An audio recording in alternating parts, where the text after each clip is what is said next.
In this video, we will understand the architecture behind MVC.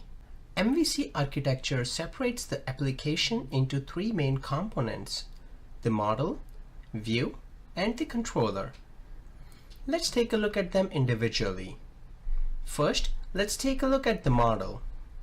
Model represents the data, and it is independent of the controller or the view. For example, if you think about all the tables you want in your project, there will be a model for each table.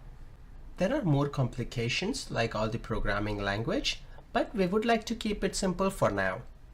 So an example of model could be a book which would contain columns like author, title, price as properties of the class or model book.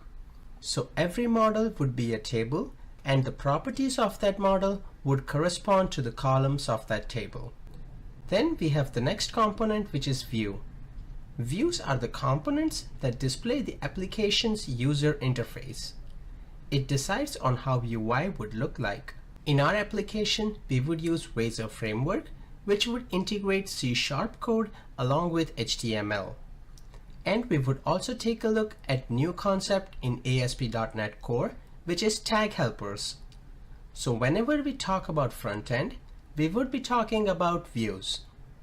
Lastly, we have the controller. Controllers are the components which handles user interaction. They are the set of classes that handles communication from the user. Whenever we click a button in MVC, a controller's action will be invoked and it would process all the incoming requests. Now, let's take a look at the flow in an MVC application. Whenever any request comes in, it goes to the corresponding controller, and then it will update data if needed and pass the data to the view.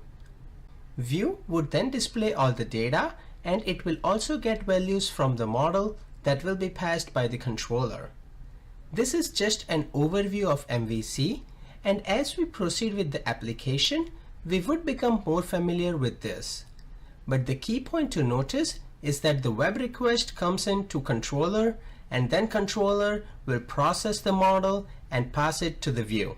And finally, view will take the request and it will fetch data from the model and display it to the end user.